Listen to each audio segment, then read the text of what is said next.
Well, in the wake of the tragic school shooting in Newtown, Connecticut, President Obama vowed to tighten gun laws in America, but so far he has been unable to accomplish that goal. Well, now former New York City Mayor Michael Bloomberg is forming a new group just announced this morning to gain support for stricter gun control. We're going to have an exclusive live interview with him in a moment. But first, here's NBC's White House correspondent, Peter Alexander. The headlines are hauntingly familiar. Driven by hate. Just this week, 3 dead in a Kansas City suburb. Another tragic shooting at Fort Hood. For the second time in 5 years, a shooting spree at this military base in Texas. They joined communities already scarred into our memories. Tucson, Aurora, and Newtown, where a 20-year-old with a history of mental health issues used his mother's guns to kill 20 children and 6 adults at Sandy Hook Elementary.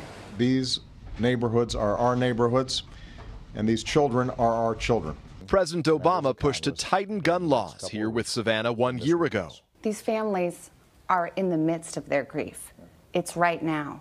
Do you feel personally responsible to them? I feel personally responsible the same way I hope every parent out there feels responsible for all our kids. Every once in a while, we are confronted with an issue that should transcend politics. Despite the presidential efforts, the order in the Senate blocked a measure to crack down on access to guns. We have to pull together here. Former New York City Mayor Michael Bloomberg has made it his mission and dedicated his money to support candidates who back stronger gun restrictions. Now his latest move, $50 million, in part for those candidates, and a new organization, Everytown for Gun Safety, which brings together the work of several groups, including his Mayors Against Illegal Guns. The NRA declined to comment, but steadfastly opposes tighter restrictions on guns, insisting that wouldn't be an effective tool at preventing mass killings. Instead of lobbying and expensive TV ads, Bloomberg's new group will focus on outreach, specifically to women and mothers with powerful online videos. Trying to change the fierce gun debate in ways even tragedy has not. For today, Peter Alexander, NBC News, Washington.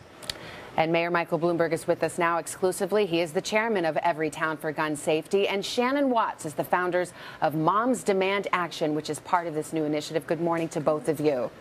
Mr. Mayor, I'll start with a simple question. You had a tragedy like Newtown. Everybody was horrified by. You had a major presidential push.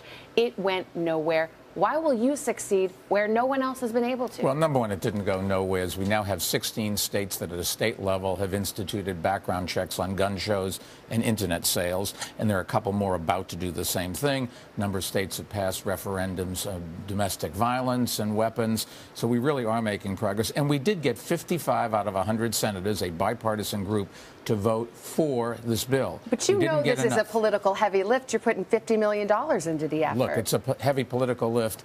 31,000 Americans either get murdered or commit suicide with illegal guns. That's the heavy lift. Shannon, you got involved when you saw what happened in Newtown. You were a stay-at-home mom who watched it, and you were outraged. Why do you think the moms are key? Because that seems to be central to this strategy.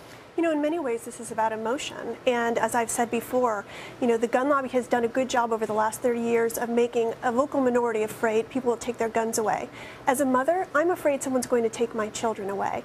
And I believe at the end of the day, that emotion will carry it. Mr. Mayor, you've been pretty blunt about this, saying essentially this new group is going to borrow a page from the NRA's playbook. The NRA has been very successful in frightening lawmakers who oppose them, saying, we'll punish you at the ballot box. You're quoted in the New York Times this morning saying, we have to make them afraid of us. Absolutely. These people will vote for whatever they think is in their own self-interest to get elected and reelected.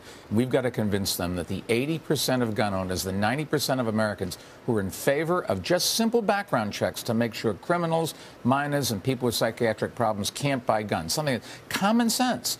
We've got to make sure they understand that's what the public wants, and the public's going to vote that way.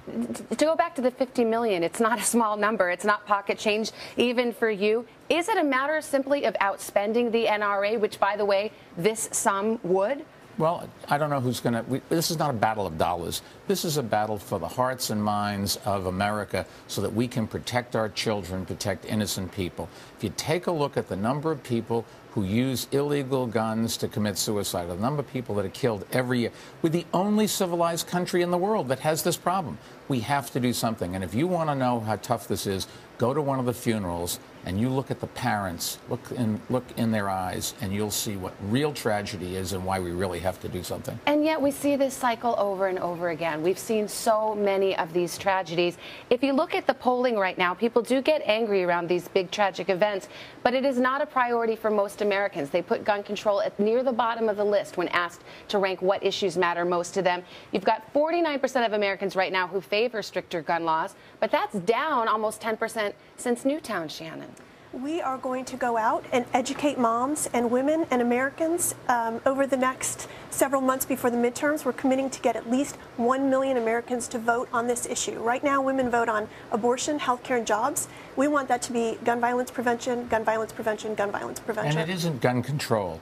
This is simply making sure that people that everybody agrees should not be allowed to buy a gun, criminals, minors, and people with psychiatric problems, make sure they can't buy guns. If nobody's going to take anybody's gun away, nobody's going to keep you from hunting or target practice or protecting yourself.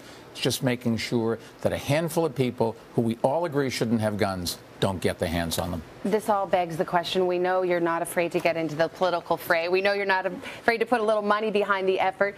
People do wonder perennially, about every 4 years actually, whether you would consider a run for president. No is the answer, plain and simple. I'm going to spend the rest of my life trying to make a better world for myself, for my kids, for my grandchildren, and for you and Shannon. Do you think there is a time that this may be a time for a third-party candidate? I mean, do you think the two-party system is failing Americans on issues like this? Well, they may be failing Americans, but this is a two-party country, and I think it's unlikely that you would ever have a third-party candidate that could win. So what we have to do is convince those in both the parties who are running that this is what the American public wants, and when they get through their primaries and they come to a general election, they're going to have to be right on guns, and we're going to do everything we can, Shannon and I and all the people that we represent, to make sure that we reward those who are protecting lives and make sure that those who are trying to keep people from being protected lose elections. Thank you so much for being here. Do you miss being mayor? No. Okay. I won't say whether the feeling is mutual. I have no idea. Former New York City Mayor Michael Bloomberg and Shannon Watts, good to have you. Thank you for being here.